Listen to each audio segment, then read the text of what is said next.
жакшы иштер, кала башчылыгынын алдыга койгон иш пландары, шаарды өнүктүрүү программасы. Монун баарын Бишкектен сүйлөбүз берүүсүнөн угаласыздар. Саламатсыздар, урматтуу Марал радиосунун угармандары жана бизнес социалдык баракчаларыбыздын, ошондой эле Марал ТВ телеканалынын көрүүчүлөрү. Эфирде Бишкектен сүйлөбүз программасы. Бул программада биз адаттагыдай эле шаарга тиешелүү болгон маанилүү маселелерди жана көйгөйлөрдү айтып талкуулап турабыз. Микрофондо мен Айдина Маматисаева.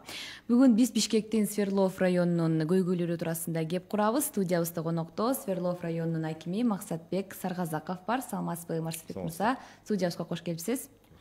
Урматтуу угармандар жана көрүүчүлөр, эгерде сиздерде ушул темага байланыштуу суроо, сунуш, пикириңиздер болсо, анда байланышка чыгыңыз. 0312 68 06 06 жана 0709 68 06 06. Максатбек мырза, алгачкы маселе бул ушул райондо жайгашкан жаңы конуштар боюнча сөз кылсак, себеби ал жакта дагы маселелер жок эмес. Мисалы канализация, жол, суу маселелери жергиликтүү тургундарды аябай эле түшөлтүп келет. Анан бул боюнча иштер жүрүп жатабы? Быйылкы жылдын эсебинен кайсы иштер бүтөт деп айтсак болот? Анан негизи канча конуш бар? Ушулдан баштайлы. Рахмат. Эми өзү Свердлов районунда 14 конуш жайгашкан. Ал жерде сиз айтып кеткен ошол көйгөйлүү маселелердин бири ошо канализация жагы, суу, ирригация деген маселелер бар. Эми айтып эметкенде пландалып буюрса быйылкыга деп ар бир конуштун өзүнүн ошол эме жагандай жагдайына жараша, баягы жердин шартына жараша ошол канализационный суроо маселелер чечилбей келген экен илгертен. Себеби дегенде мындай бир КНС деген түшүнүк жаңы кирип, ошол баягы насосная станция керек болот экен да. Ал насосный станциялар болсо бир талаптарга ылайык бир жер тилкелерди ээлейт экен да. Анан ошондуктан бүгүнкү күндө ошол мына Энесай, Учкун конуштарында, берки Бакай ата конуштарында чоң жумуштар жүрүп жатат. Ошо именно канализациянын көйгөйүн чече турган. Ошол жерде ошол жаңы айтып кеткен насосный станциялар коюлуп, ошол шарттарга туура келген жерлер табылып, ошол маселелер буюрса мынакей жылып быйыл күзгө чейин деп пландалган ошо жумуштардын бир чоң жумуштардын ошол үчөө ушул жерде бар да.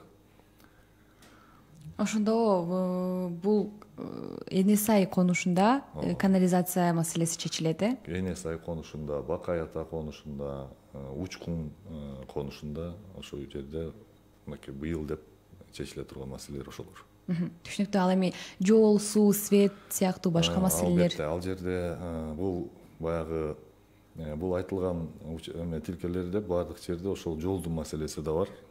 Ал маселелер өзүңөр билгендей биринчи жердин астындагы иштер бүткөндөн кийин, мисалы канализационный коммуникациялар өтөт, суулар өтөт. Ошолор баары болгондон кийин анан үстүнкү покрытиясы, тиги жолдун бети жазалып, каражат каралган. Ал жерде ошол асфальт түзөп, оңдоп жолдору жүрөт, иштери жүрөт. Ал жерде ошол коммуникациялар өткөндөн кийин буюрса ошол иштер аягына чыгып, логический аягына чыгат да ошондо. Ушул райондо мисалы кызыл китеби жок болгон дагы үйлөр бар. Алардын тагдыры кандай болот? Мисалы алардын маселеси качан чечилет? Өзү ошол биздин 14 конуштун көбүндө ошондой бир маселелер болуп келген экен. Кызыл китеби чыга элек. Азыркы маалымат негизинде 3300 жер тилке ошондой бир муктаждыкка эмеде, муктаждыгы бар документ чыгарганга. Аны жанагы мобильный группа деп ошо госрегистрдин өкүлдөрү барып изилдеп 1260тан ашык тилкени изилдеп чыгышкан да. Ошонун ичинде андан бир 700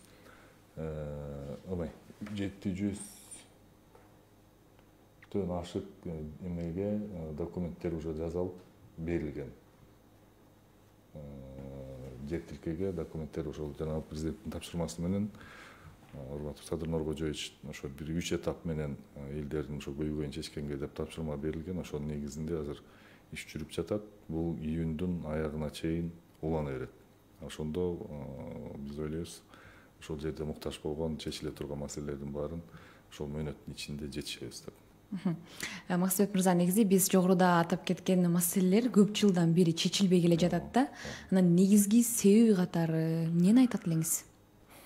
Эми бул жерде бир жаңсыл айтып, могул себеп деп айтыш кыйын го. Бул жерде эми көп нерседен себеп немеси болот. Эми эң эле негизги дегенде бул баягы миграциянын маселеси да, внутренняя миграция. Жер аз Бишкекте. Бирок региондордон ушу бияка келип иштеп оокат кылган жарандарыбыз берен жашоо шартын оңдош үчүн ушундай бир жолдор барган да. Мисалы жерди басып, ошол жерде үй салышып. Анан бүгүн мынакей ошол жанагы эме президенттин тапшырмасына ылайык документтерди азыр жасап, азыр 3-чү этабы өтүп атат, ошо легализация деп. Ошол негизинде жарандарыбыз буюрса, ошол боло турган жерден документтерди алып, толук кандуу үйлө ээлик кылышат да. Атак негизги маселе бул эле же тигил деп айтыш кыйын го эди. Жылына канча каражат бөлүнөт сиздерге? Райондун бюджети 1 миллиард 300 миллион сом. Бул мисалы көйгөйлөрдү чечүүгө жетиштүүбү? Жок, бул көйгөйлөрдүн чече турган эмес, бул каражаттар көбүн эсен жана социальная защитага кетет. Ал жерде жана көмөк пул, үй бүлө көмөк деген эмелер ошол биздин эмеден чыгат. Андан тышкары тиги мугалимдердин айлык акылары ошол эмеде биздин бюджеттен каралган да. Анан кийин уже аппараттын айлыгы, анан кийин мындай көп эмес, мындай оңдоп түзөөгө, ремонт дегенге каралган каражаттар да. Ошол нерсенин көп долясы ошол жанагы 2 блокко кетет, образование менен соцзащитага. Анан бирок эми сиз жана туура айтып эметип атасыз, бүгүн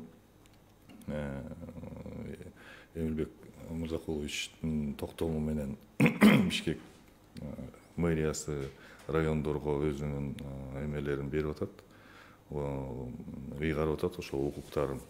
Департамент чарба департаментинин, шаардык чарба департаментинин аткарган иштерин ошо тышкы жарыктандыруу, ирригация, жолдорду тейлөө, оңдоо деп, санитардык тазалоо, көрктөндүрүү деген маселелерди ошо райондун өзүнө берип атат. Азыр ошол тапшырманын негизинде биз эми мүмкүнчүлүгүбүз болот деп мен терең ишенем. Өзүбүз ошондой көйгөйлөр жаралган жерден чечип, маселелерди ошол ордунан түзөгөнгөчү. Демек кошумча каражат кошулат да? Азыр ошол каралып атат. Буюрса биз 30 апрелде токтом чыкты. Ошол негизинде азыр каражаттарды бизге бөлүнүп баштайт. Эми ар бир район өзүнүн көйгөйүн мындай чечкенге толук кандуу киреше алат да. Ошондо жалпы сумма канча болуп калат? Азыр аны айтыш эмес, себеби титулдун эмесинин негизинде каралат да. Ар бир райондун өзүнүн көлөмүнө жараша каражат каралат да. Ошол негизинде азыр иш жүрүп атат. Максат мырза, айтсаңыз, мисалы аз камсыз болгон үй бүлөлөргө же муктаж болгондорго кандай жардам бересиздер? Көрсөтүлөбү негизи жардам? Албетте. Өзү социалдык колдоо башкармалыгынын тармагында ошол жерде өзү муктаж болгон жарандардын категориясына жараша тизмелер бар. Алардын ошол пропискасы ошол негизинде болуп катталат. Анан кийин ал жерден жанагындай жөлөк пул, үй бүлө көмөк деген статьялар менен ошол категориялар менен ар дайым жардам берилип турат. Жылдыгы бар, айлыгы бар дегендей, квартальный дегендери менен толук кандуу ал жерде иш жүрөт. Сиз өзүңүздөр мисалы анализ, мониторинг жүргүзүп турасыздар да? Албетте, эми кайрылган жарандар баягы комиссиянын немесинин негизинде ошол тиги же бул категорияга тиешеси бар деп чечилет да. Эми ал жарандардын ошол үй жай шартын карайт, тапкан айлык акыларын карайт, ошол негизинде бир калькуляциянын негизинде чыгат алчу. Ошондо акчалай жардам бересиздер, э? Акчалай дагы анан беркиндей биз менен иштешкен эл аралык уюмдар бар, алардан ошондой гуманитарный помощьтар келет. Тамак аш, жанагындай кийим кечек дегендер келет. Алар дагы ошол муктаждыгына жараша эме менен соцзащитанын эмеси менен бөлүнүп берилет, каралат. Түшүнүктүү. Кийинки маселе бул мисалы былтыр маршруттук таксилердин тарифи көтөрүлдү. Бирок акыркы учурда мисалы социалдык баракчаларда көрүп калатабыз, маршрутканын ичинде люк жок деп жергиликтүү тургундарыбыз сындап чыгып, мисалы видеолордо тарады. Негизи тариф көтөрүлгөндөн кийин шарттар түзүлүш керек беле? Эми бул эми баягы мындайча айтканда бизнес да. Анан кийин бул услуга болуп атат. Ал жерде албетте төлөнгөн акчага жараша берген шарты койгон эме талаптарга туура келиш керек да.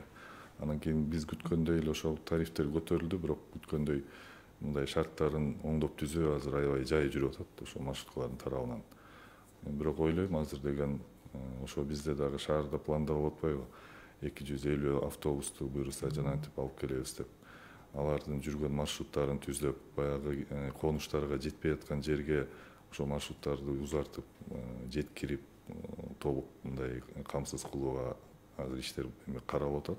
Ошол маршруттар бизде ошол транспорттук хозяйствонун өкүлдөрү мэрияда жума сайын ошол отурумдарды өткөрүп, азыр пландоо иштери жүрүп атат. Эгерде кошумча коомдук транспорт алынып келинсе, анда сиздердин районуңуздарда жаңы линиялар ачылабы? Албетте. Кайсы жерлерде айтасызбы? Ал азыр деген ошол комиссия жана жума сайын карап отуруп, көйгөйлүү жерлерге чыгып атабыз. Мына өткөндө ошол Красный строитель деген бизде ошол конуш бар. Ал жака ошол общественный транспорт Советский Союз тарагандан бери кирбей калыптыр да. Анан ал жерде эми бир эле көйгөй деп айткандан жанагындай бул комплексно жаралат экен да. Ал жерге берки частный маршрутный извозчиктер кирбейт экен, себеби жол начар депчи. Анан кийин берки чоң автобустар болсо тартыш болгон үчүн аяка жетпейт. Анан кийин ошон үчүн азыр жол менен кошо ошол маршруттардын барып жетчү жерине, кирчү жерине, баягы жыл массивтердин баарына толук камсыз кылганга мынакей азыр графиктер баары каралып атат азырчы. Схемалары. Түшүнүктүү. Урматтуу угармандар жана көрүүчүлөр, эске сала кетсем, биз бүгүн Бишкектен сүйлөбүз программасынын алкагында Свердлов районунун көйгөйлөрү туурасында кеп куруп жатабыз. Студиябызда конокто Свердлов районунун акими Максатбек Саргазаков бар. Эгерде сиздерде ушул темага байланыштуу суроолоруңуздар же сунуш пикириңиздер болсо, анда байланышка чыксаңыздар болот. 0312 68 06 06 жана 0709 68 06 06 номерлары иштөөдө. Ошондой эле WhatsAppка дагы жазсаңыздар болот. Максатбек мырза, кийинки маселе бул жолдордун салынышы боюнча. Быйылкы жылдын эсебинен сиздердин районуңуздарда канча жол салынат, же канчасы оңдоп түзөөдөн өткөрүлөт, ушул боюнча дагы маалымат бере кетсеңиз. Ооба, быйыл буюрса деп атабыз, бизде райондо өзү эки чоң проект менен тиги гранттын эсебинен салынып аткан экинчи фазанын эсебинен салынып аткан жол бар. Бирөө ушул гидростроительный деген көчө, экинчиси бул тиги учкундагы ошол жана айтып аткан 2 километрден ашыгыраак жерде. Бул жагдай ошол бул көп мындай чоң маселелерди чече турган жолдор. Мисалы гидростроитель деген көчө өзүндө ошол көпүрөнү да камтыйт. Бул Аламидин суусунун үстүнөн өтөт. Ал жерде мынакей азыр өзүңүз жана айтып кеткендей биринчи жердин астындагы канализационный, коммуникационный сеттер азыр мынакей иштеп атышат, балдар жазап бүтөй деп калды. Ал ошол коммуникациялар өткөндөн кийин эле уже көпүрөнү коюп, жолду төшөп, асфальтын базып чыгарат. Анан ал параллельно тиги биздин шаардын четиндеги северный объездной жолдун альтернативасы болуп калат. Ошондо жана Дордойдун тегерегиндеги пробка маселеси мындай бир көп маселелерди чечкенге жардам берген жол болот да. Анан тургундарга дагы ал жер абдан ыңгайлуу шарттар түзүп атат. Бизде угарманыбыз бар экен, кабыл алсак. Саламатсызбы? Сиз түз эфирдесиз, өзүңүздү тааныштырып, сурооңузду берсеңиздер болот. Саламатсызбы? Угуп жатабыз. Бул Свердловская мөчөлдө. Ооба. Менин суроом мындай эле, баягы Аламедин базарынын теги чети бар го. Мисалы үчүн Будённун көчөсү, Муса Жалил көчөсү, ошол жактарга ар дайым ишемби күнү, жекшемби күнү машиналар келип катар менен тизилип туруп алышат да, жолдун четтеринечи. кишилер өткөнгөндө кичине тоскоолдук болуп атат, анан машинеге балдар чуркаганда сүзүп алышуу жагдайлар болуп калып атат да. Ошону кантип контролдоп көзөмөлсөөр болот, ушундай суроо чечип бересизби ушул маселени? Сурооңуз түшүнүктүү болду, чоң рахмат. Ооба, азыр ошол шаардын ичинде бир көйгөйлүү маселелердин бири ошол тиги машина автоунаалардын көптүгү, аларга ошол парковка маселеси, жердин жоктугу, анан кийин антип хаотичный болуп ар кайсы жерде стихийный автопарковкалар пайда болуп эме кылып атат. Азыр как раз ошонун үстүндө иш жүрүп атат. Мынакей урматтуу мэрибиз Эмилбек Мырзакулович көп пландарды коюп, азыр ошол сүйлөшүү иштери болуп, тиешелүү адистер менен жумуш жүрүп атат.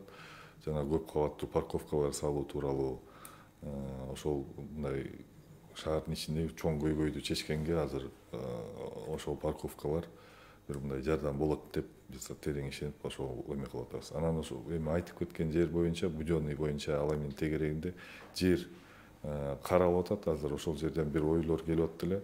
Азыр ошо кеңешүү иштери болуп атат, сүйлөшүлүп.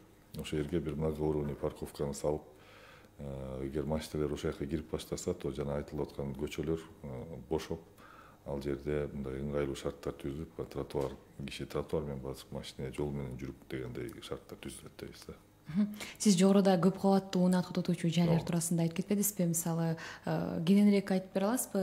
Долбоорлор даярбы? Качан ишке кирет? Качан курулуп баштаган? Ар бир мындай каралып аткан жерлердин өзүнүн ошо шартына жараша долбоорлорду ар кандай болот экен. Бирок эми баягы Эмилбек Мырзакулович айткандай, жердин астына бир нече кабат, 3-4 кабат, жердин үстүнө бир 2-3 кабат же 5 кабатка чейин деген долбоорлор сунуштап азыр каралып атыптыр.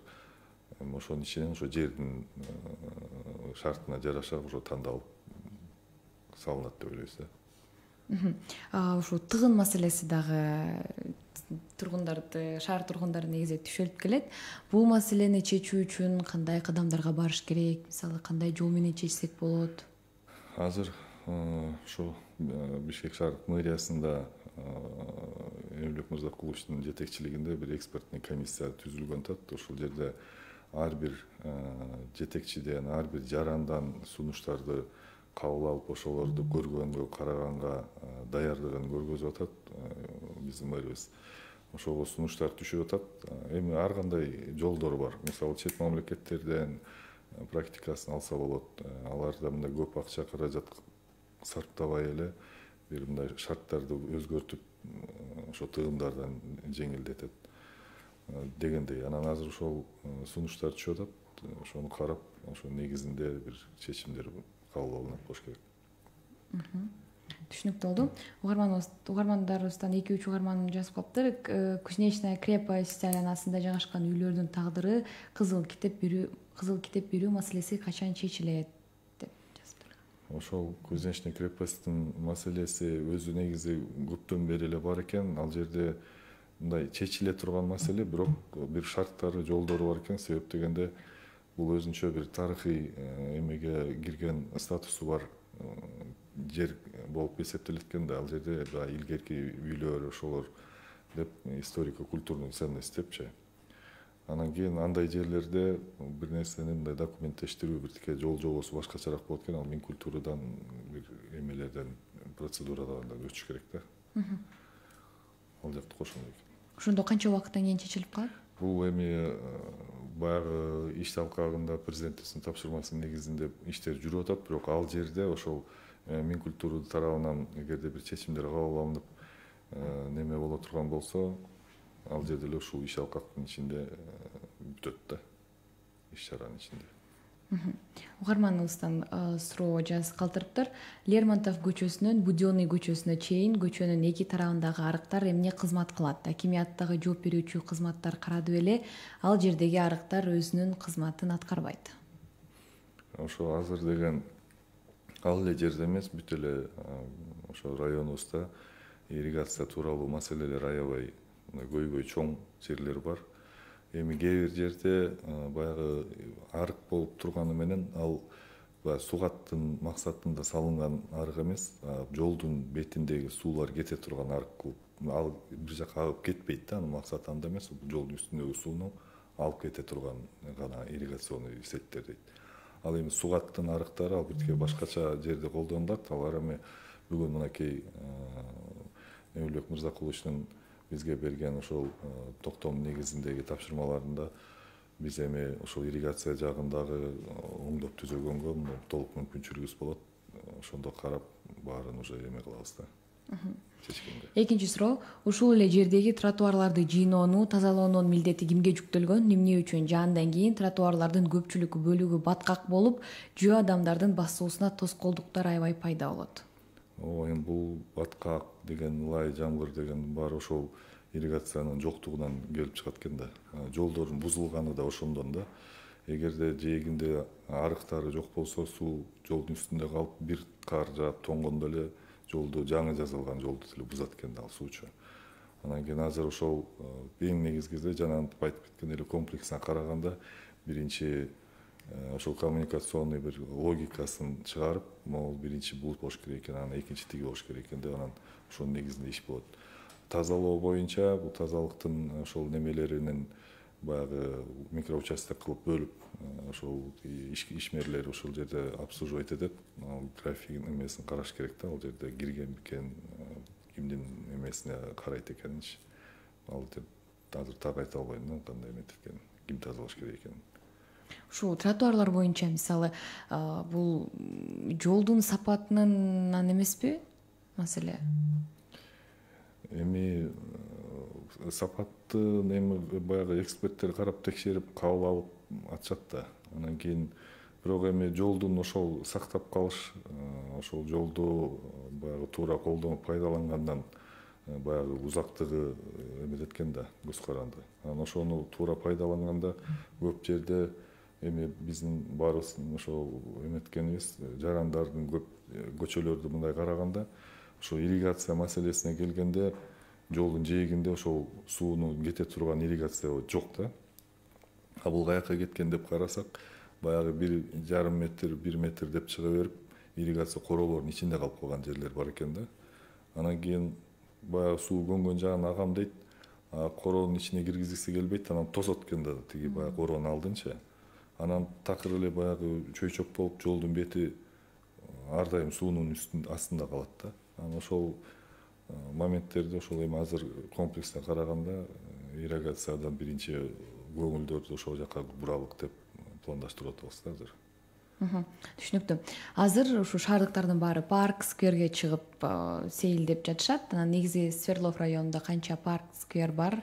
Быйылкы жылдын эсебинен жаңы ачыла турган пландарыңыздар барбы? Азыр ошол баягы сиз айтып кеткендей тыгымдарды айтпадыкпы? Ошол бизде майрам болгондо эле шаардын чок ортосунда Памфилов парк, анан тиги жогору жактагы Ынтымак деп жаңы парктар ачылган.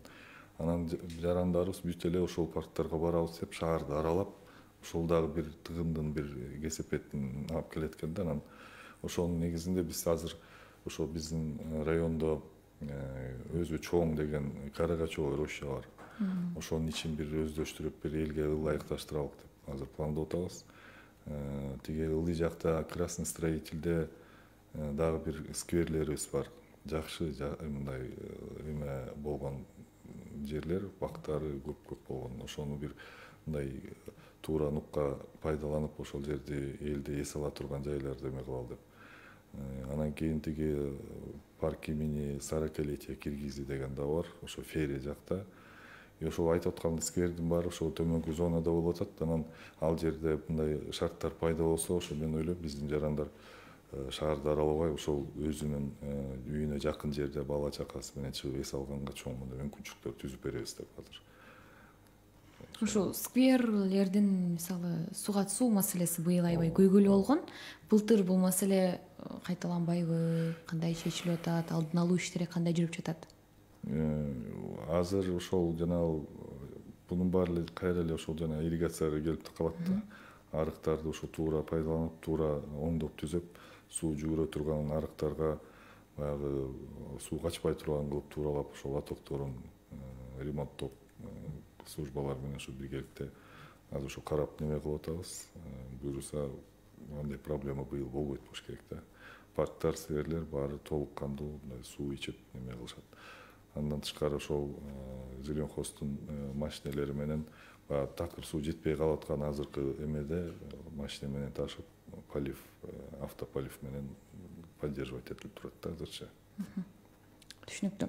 Урматтуу угармандар жана көрүүчүлөр, сиздер Бишкектен сүйлөбүз программасын көрүп, тыңдап жатасыздар. Эфирде Свердлов районунун акими Максатбек Саргазаков бар. Биз бүгүнкү берүүбүздө Свердлов районундагы көйгөйлөр туурасында кеп куруп жатабыз. Эгерде сиздерде ушул темага байланыштуу сунуш, пикир, суроолоруңуздар болсо, анда байланышка чыгыңыз 0312 68 06 06 0709 68 06 06. Максатбек мырза, кийинки маселе бул Аламидин базарынын айланасындагы стихиялуу соода көп жылдан бери бар. Мисалы бул чечилди дегени менен маселе оң жакка чечилбегенине көп болуп жатабыз. Негизи кандай иштер жүрүп жатат азыркы тапта? Соодагерлер менен түшүндүрүү иштери жүрүп жатабы? Негизи бул маселе кандай чечилүүдө? Өзү негизи ошо стихиялык соода базар деген жердин баарында эле ошо айлана чегерегинде мындай табият бар экен да, ушундай болот экен да өзүчү. Бирок эми ал соодагерлер менен дагы базардын жетекчиликтери менен дагы ошол жердеги хоз субъекттер баары менен албетте иш жүргүзүлүп жатат. Базардын ичинен льготный место деп таап бергиле, баягы акысыз, даже бир ай, 2 ай акысыз иштей турган сезонный балким жерлериңер бар деп. Мисалы эгерде Аламидин базары тууралуу айта турган болсок, базардын жетекчилигинин тарабынан андай шарттар коюлуп берилген да, негизичи бар. Анан кийин эми райондун тарабынан ошол неме кылып, тиги ишмерлер менен базардын жетекчилиги менен совместно иштер жүрүп атат. Сүйлөшүлүп, ар дайым киргизип неме кылып атабыз. Бирок ал күндүз баары эме кылып атканда жок, кечинде телешкени чыга калат экен, анан кайра барып эле ошол жердеги ком менен баары менен ошо тыгыз иштей эле эме кылып атабыз да. Аларга ошо базардын ичинен шарт түзүп берип, ошол жака киргизгенге ар дайым аракетте ошол жерде иш болуп атат да. Негизи соодагерлер өздөрү эмне үчүн киргизи келбей жатат? Кандай түшүндүрүп атат, кандай жүйө келтирип атат? Мындай айта турган баягы эмеси, баягы базардын ичинен соодасы бир аз көчөгүдөгүдөн азыраак деп өздөрүнө сезилет экен да. А так баары эгерде бир жаңсыл кирип базардын ичинде турса, сыртта соода болбосо, базардын ичинде деле соода ошол эле деңгээлде болот да негизичи. Бирок ошого бир күнү кирет, экинчи күнү кайра эле көчөгө чыгып кетет эле, ошентип эле такыр эме болбой атат да. Бирок иштер жүрүп атат, эми алар менен түшүндүрүү иштерин ар дайым эле ошол үстүндө болуп атат. Сиздердин районуңуздарда быйылкы жыл несенен бала бакча, мектеп салынышы күтүлүүдө? Эми биздин райондо буюрса азыр деген бир 10 объект бар. Ошолордун үстүндө иш болуп атат. Андан тышкары президентибиз Садыр Нуркожоевичтин тапшырмасы боюнча Эмилбек Мырзакуловичтин жетекчилигинин алдында мынакей шаарда азыр өзү баш аягы 20 жаңы объект салынып атат. Анын 5-өө бала бакча, 15-и мектеп деп. Анан кийин ошол мектептердин арасында мына биздин районго да ошол чоң бир имарат түшүп атат. Буюрса Лагвиненко көчөсүндө 35-чи мектепте эме өзүнүн спорт залы болгон эмес экен да, ал мектепте башынан. 1957 жылы салынган мектепте ошол каралбаптыр. Спорт площадка бар экен, бирок зал жок. Анан кийин ошол жерге ошо Эмилбек Мырзакуловичтин жетекчилигинин алдында азыр ошол жаңы спорт зал салынып атат. Бул жана тапшырманын негизинде.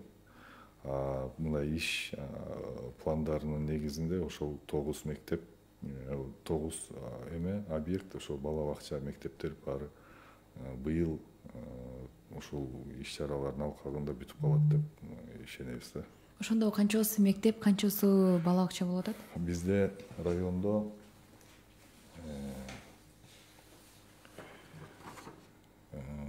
мына 10-орто мектептин өзгөртүлүп ары бери эметкенде көрүп атат башлаган керек. Ошол жерде оңдоп түзөө иштери болуп атат, полный ремонт болуп. 76 мектеп лицейинде, анан кийин башталгыч мектеп 43, 16 орто мектебинде, анан 12 бала бакча, анан Дордой конушу менен Келечек конушунда 2 бала бакча.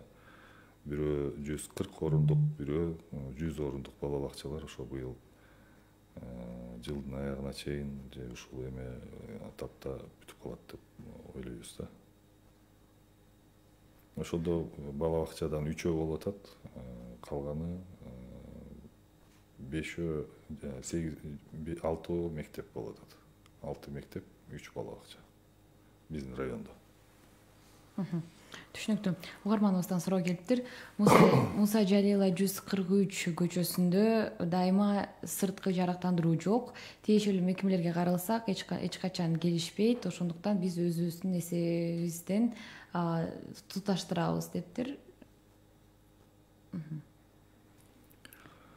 Азыр ошо биздин райондо титулдук планга ылайык ошол жарыктандыруу, сырткы жарыктандыруу иштери ошо пландалып эметилген. Ал жерде 2000 ошол лампаны осветительный приборлор коет деген пландалган, жери дагы жазылган, эмеси баары бар.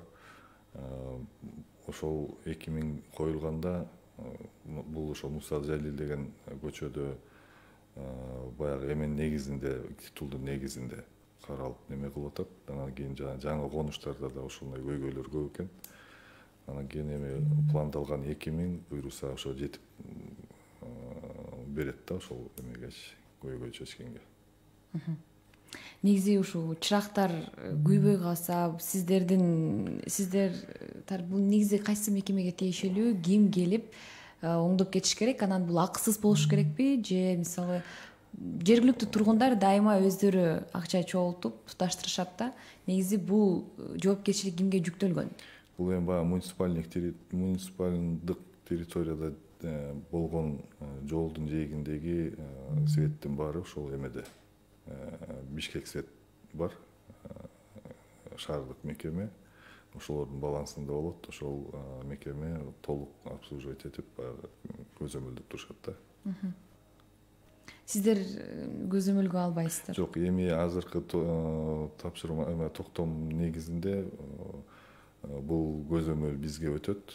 Жарыктандыруу иштерин ошо райондун балансында болот. Биз карап ошону оперативно чечип, оперативно кое турган жерлерге барып жазай алабыз да буюрса. Түшүнүктүү. Максат мырза, айтсаңыз, шаар канткенде көркүнө чыгат? Мисалы, же бул боюнча анализ, мониторинг жүргүзүп турасыздарбы, же мисалы калаанын көркүн буза турган кандай тоскоолдуктар бар? Сиздин оюңуз? Биринчиден баягы орустар да айтат, чисто не там, где убираешь депчи, чисто там, где не солишь деп. Андай мен ойлойм, ошо биздин жарандарыбыз баарыбыз ошол калааны жалаң эле мэр же жалаң эле мэриянын кызматкерлери жазыш керек, ошолор эле караш керек дегенден биртикке кетишибиз керек. Бүгүнкү күндө ар бир жаран бул ошол член местного сообщества деп коет. Ар бир жаран өзүнүн салымын жок дегенде таза кармаганга аракетин кылыш керек. Бул биринчиден маданият, экинчиден бул маданияттын негизинен көп бул маданияттуулук ошол эле каражаттын экономиясына алып келет да. Мисалы, чачып салган жерди кайра эле жыйнай берсе, мунун баары каражат да. Ошол эле биздин салык төлөгөн жарандарыбыздын акчасынан кетип аткан каражаттар болот. Ошого ар бир адам өзүнүн бир мындай жоопкерчилик менен эметсе, ошол жагы менен деле оңдойбуз го деп ойлойм да. Түшүнүктүү. Максат мырза, убактыбыз соңуна чыгып баратат. Акыркы суроом болсун. Айтсаңыз, ушу Бишкекте 4 райондун башчылары аябай мындай байма-бай алмашып турушат да. Негизи сиздин оюңуз, бул ушул район, ар бир райондун маселелерин толук кандуу чечүүгө же мисалы ийгиликтүү иш алып баруусуна тоскоолдук жаратпайбы? Эми ар бир баягы райондун дейбизби, шаардын дейбизби, баягы көйгөйлөрү баягы эле да. Эми аны чече турган адамдар алмашып атса, көйгөйлөр ошолор эле калып атат да. Просто эми келген адамдын өзүнүн шыгына жараша кыла ала турган көрөгөчтүгүнө жараша иштер бүтө берет деп ойлойм. Анан кийин эми алмаша бергенде албетте бул мындай эмеге алып келбейт экен да. Бир иш башталып аягына чыкпай эле ошо эме болуп калат экен да.